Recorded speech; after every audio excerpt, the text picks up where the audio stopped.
Maman, c'est le ndem.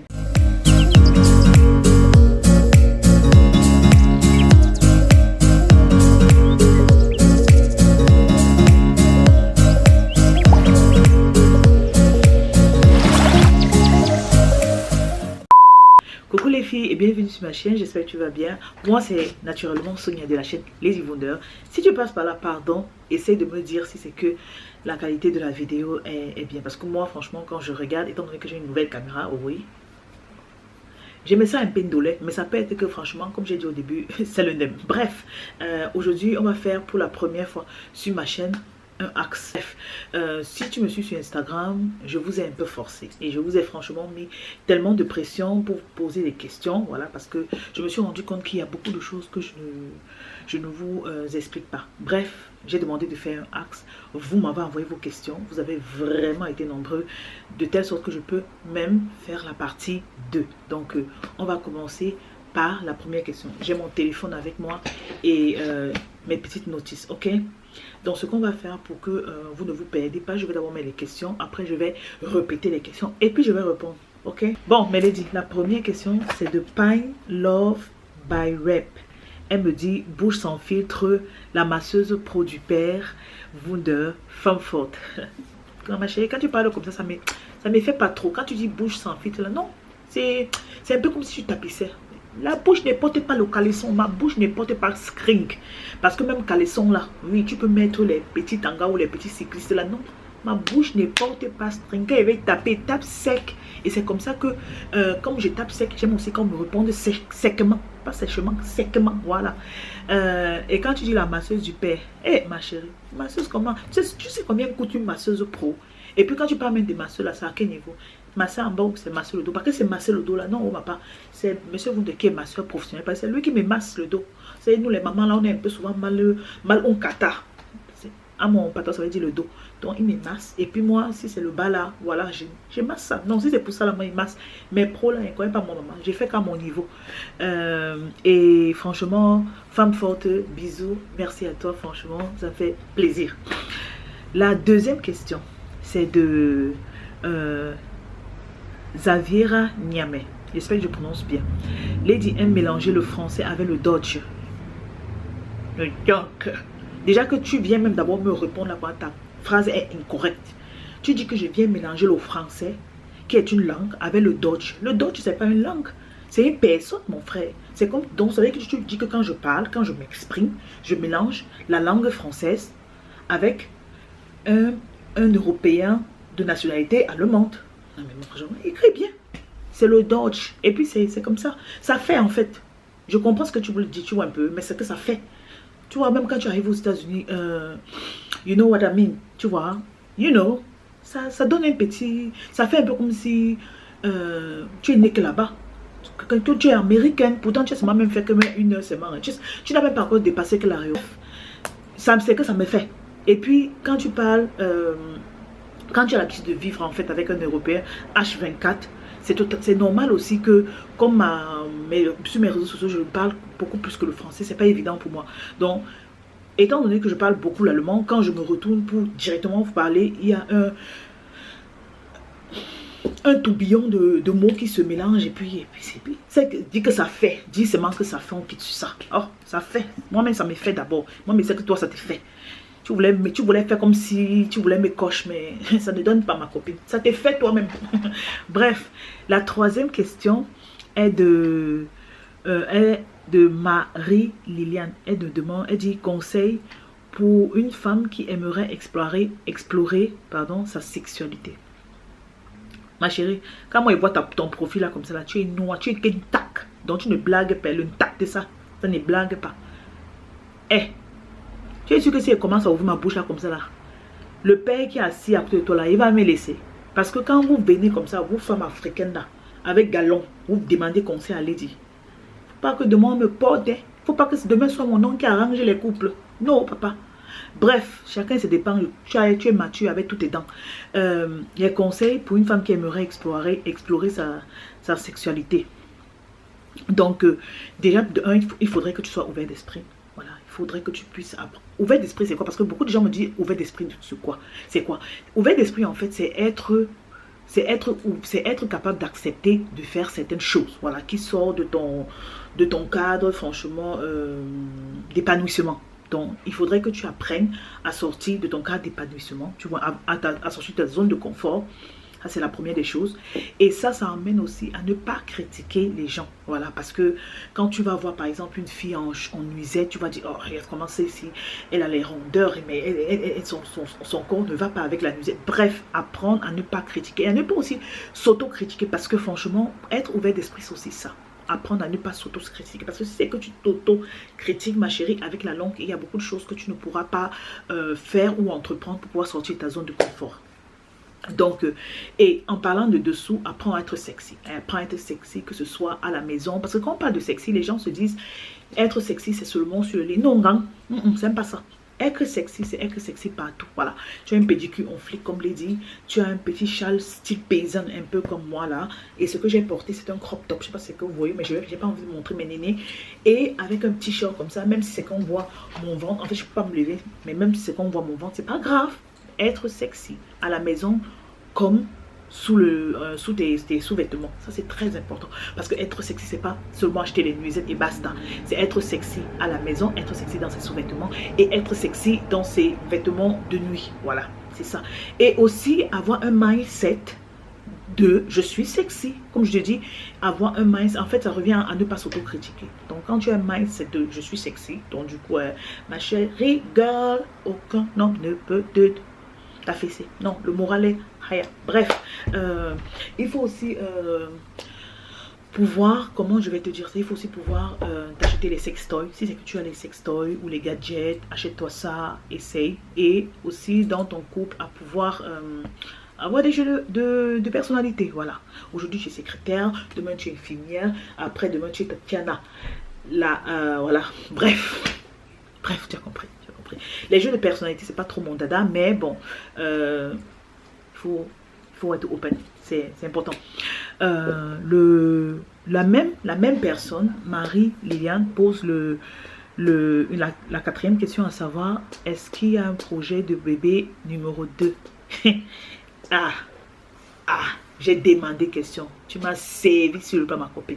C'est en projet, pas pour maintenant, c'est clair, c'est pas pour maintenant, parce que moi j'aimerais un écart avec Baby Founder. Je voudrais aussi une stabilité financière. Quand je dis stabilité, c'est pas un style mini job et tout, non, un vrai job, un vrai CDI, voilà. Et après je verrai comment je vais faire le bébé numéro 2. En fait, c'est ça que moi j'ai dans mes plans d'avenir. C'est ce que nous avons. Je dis moi comme si c'est moi-même qui vais, comme si je suis Santa Maria. Bref, nous allons. Bon, la cinquième question, c'est de l'homme massif. Et elle me dit, hyper sympa et ouverte, même comme depuis, tu ne nous donnes plus de cours sur Snap. Chérisa, Snapchat m'a fait baratte. Comment je vous explique? Parce que je sais que tu n'es pas la première à te plaindre. Il y en a beaucoup qui sont plaints. J'ai changé de numéro de téléphone. Et du coup, malheureusement, c'est un truc que je trouve dommage sur Snap. Tu ne peux pas reconduire en fait voilà, ton Snap d'avant. Donc je suis obligée avec mon numéro de téléphone, avec mon nouveau numéro de téléphone, de créer un autre compte Snap. Et franchement, c'est pas évident. De toutes les façons, c'est que vous savez comment est-ce que je peux reconduire mon Snap avec mon nouveau numéro de téléphone. Franchement, n'hésitez pas à dire en commentaire. Franchement, ça va vraiment m'aider parce que je sais qu'il y en a beaucoup qui me demandent ça tout le temps. Tu es où sur Snap? Pourquoi est-ce que tu n'es plus sur Snap? Bref, ce n'est pas évident. Mais voilà, merci franchement pour ton compliment de me dire que je suis hyper sympa, que je suis ouverte. Quand tu dis que je suis ouverte, là, ça ne fait pas maman. Quand vous parlez mal au français, parlez mal au bon français. Tu dis que je suis ouverte, on a l'impression que mes jambes sont toujours comme ça, que je suis maman donné. Eh, ma copine, c'est pas bon. Faut bien faire. Ça ne fait pas, ça fait pas. La sixième question, c'est de Béfa qui me dit, tu as surpassé tes peurs, tu as accepté ton handicap, tu es une superbe maman. Bref, ma chérie, déjà, cœur sur toi. Franchement, gros cœur sur toi. Et franchement, c'est... Je ne veux pas vous mentir que ça fait vachement plaisir de recevoir des compliments venant de quelqu'un de l'extérieur qui sont simples voilà, sa simple distraction, c'est de regarder mes stories en fait. Donc de me juger ou de me complimenter comme ça seulement qu'à travers mes stories. Franchement, ça me fait vachement plaisir. Merci vraiment du fond du cœur. On a besoin de ça, voilà. On a souvent besoin d'entendre les compliments, d'entendre que franchement notre rôle de maman, on le fait bien. Voilà, je sais que je suis une bonne maman, mais de là à me dire que je suis une super maman avec les cœurs sur ça. Tu as touché, hein, tu vois, tu as touché un truc. Bref, merci. La prochaine question, c'est de Nathalie Kadji, comme je disais. À part t'occuper de bébé Wunder, de monsieur et de ta belle famille, comment gagnes-tu ta vie? Quand tu dis à part t'occuper de bébé Wunder et de monsieur Wunder, on dirait que franchement, surtout quand tu dis de monsieur Wunder, on dirait que je suis sa mère. Tu vois, ça me fait un peu comme si je suis sa mère. C'est trop bizarre. Non, on s'occupe, il s'occupe de moi, il m'occupe de lui. Tu vois, donc c'est donnant donné. Mais je m'occupe des bébés Wunder parce que voilà, je suis sa mère, effectivement. Et comment est-ce que je gagne ma vie? Il faut savoir que pour moi en tant qu'handicapé, c'est pas facile. Sincèrement parlant, j'ai pas envie de, comment dire, j'ai pas envie de faire genre. Non, je vais être franchement transparent devant vous. C'est pas facile. Je vis franchement de bourses. Voilà, les bourses d'étudiants. Voilà, je vis de bourses d'étudiants grâce à mon handicap. Je vais dire grâce parce que si j'étais pas handicapé, j'allais pas vivre de ça. Je vis aussi de l'argent de l'enfant que l'État me donne chaque mois. Je vis de l'argent de Monsieur Wunder. Bon, il y a une question de Mandy Black qui me dit: tu n'es pas du tout rancunière. Et c'est vrai ma chérie, tu l'as très bien deviné, je suis pas du tout rancunière. Mais j'ai d'autres défauts comme toute personne. Voilà, j'ai d'autres défauts et même encore peut-être plus. Mais je ne suis pas rancunière. Ce que moi je considère, c'est que les rancuniers, ce sont des personnes qui gardent la colère de l'acte. Moi, je n'oublie pas l'acte. Ça veut dire que si par exemple je me suis fâchée avec toi et que on sommes tombés dans les embrouilles, voilà, on est tombé dans les embrouilles, tu m'as dit des mots blessants et tout, et mon descendu, bref, tout le tralala que vous connaissez. Après des mois ou après quelques semaines, je ne vais pas oublier l'acte. Je ne vais pas oublier que tu as eu à m'insulter. Je ne vais pas oublier que tu as eu à me lancer telle parole. Mais je vais oublier la colère de ça. Je ne sais pas si on se comprend. Je vais oublier la colère. Or, moi, je trouve que, et je pense que c'est mon avis, que les rancuniers, eux, ils n'oublient pas la colère. Ils se souviennent toujours de la colère. Et c'est pour cela que, voilà, ils ont toujours tendance à te le remettre œil pour œil, dent pour dent. Tu vas me sentir. Donc ça, je peux encore comprendre. Comme je dis, chaque personne a ses défauts. Mais moi, être rancunier ne fait pas partie de mes défauts. Dis-moi en commentaire quel est votre plus gros défaut. Moi, par exemple, mon plus gros défaut, c'est que je suis capricieuse. Donc, en commentaire, vos plus grands défauts. Il y a une autre question Il y a une autre question que je n'ai pas malheureusement gardé le nom, qui m'a posé la question: est-ce que tu es jumelle? Il y a plein de personnes, si c'est que tu me suis sur Instagram, si c'est que tu ne le fais pas encore, je t'invite à venir le faire. Franchement, on s'amuse là-bas très bien. Bon, c'est la mouche. Je déteste ça, désolé. On s'amuse là-bas très bien et voilà, il y a le fun. Et oui, je suis jumelle parce qu'il y a beaucoup de gens sur Instagram qui viennent toujours: hey, je savais que tu étais jumelle, hey, je voyais telle personne, je voyais telle fille qui te ressemble, mais je ne savais pas comment t'aborder. Prenez le temps de m'aborder, c'est que vous vous rendez compte que voilà, il y a quelqu'un qui me ressemble. Peut-être qu'on va faire comme ça que je suis criblée. Il ne sait pas, moi, maman, il ne sait pas. Et c'est que j'ai sosie. Mon sosie là, c'est ma soeur jumelle. Et oui, parce que je suis jumelle, effectivement. Tu vois au fond là, comme ça, au fond de Rihanna, maman, cousin germain de Rihanna. Bref, je suis jumelle, effectivement. Et j'ai aussi ma jumelle sur les réseaux sociaux, tout comme moi, qui me suit. Et franchement, si c'est que tu passes par là, bisous de moi. Et la dernière question, on va finir par la dernière question, parce que c'est très important. Est-ce que tu es dans un couple mixte?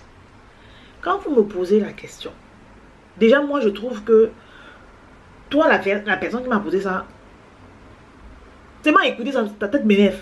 Franchement, ta tête m'énerve. Je vais te dire, sérieux, disons la vérité. Quand tu dis que tu es dans un couple mixte et tu me poses ça sur Instagram, n'est-ce pas, quand on va sur Instagram, on voit la bio de la personne. Quand tu décides de suivre quelqu'un, n'est-ce pas, tu vois la bio. Sur ma bio là, j'ai bien mentionné non, mon père. Ma mère n'était pas mentionné ça. J'ai mentionné là-bas. On voit mon nom, on voit ce que je fais sur Instagram, on voit avec qui je suis. J'ai pas mentionné la mère. Et puis quand tu dis un couple mixte, ça ne fait pas. On a l'impression que c'est sauce tomate que tu veux préparer. Le genre, tu as mélangé tomate, pétersil, chêne, persil, concombre. Tu veux mixer ça. Non, ça ne doit pas. On dit couple interracial, copine. C'est que inter, et puis c'est la race. C'est la race, tu vois. C'est ça, c'est le français là. Quand tu dis comment ça fait. Mais quand tu dis couple mixte là, mon frère, j'ai l'impression que tu veux me mélanger avec. Non, tu me mélanges avec lui, pourquoi? C'est mon gars. Mais on se mélange. C'est pas la qualité de mélanger là qui me plaît. C'est interracial qui est doux à moi. Bref, oui, je suis dans un couple interracial. Mon chéri est polonais, allemand. Et moi, je suis 100% camerounaise. Voilà. Et nous avons une petite fille métisse, cappuccino, café au lait, comme tu le sens. Et voilà. Et tout ça c'est dans ma bio, hein. Tout ça c'est dans ma bio. Donc bref, là c'est fini pour la vidéo. J'espère que franchement tu as eu amour. Parce que c'est que tu n'as pas eu amour, comme je dis au début, c'est le nem. Vrai, c'est le nem. Bref, je te fais plein de petits bisous. Si c'est que la vidéo t'a intéressé, c'est que tu as eu le fun, c'est que les questions t'ont intéressé, je t'invite à me suivre sur Instagram et à me poser d'autres questions si c'est que tu as besoin de la partie 2. Et si c'est que tu as besoin de la partie 2, franchement, écris-moi ça en commentaire. Je te fais de gros bisous. Je te dis belle journée avec de bonnes vibes. C'est que du love. Mouah.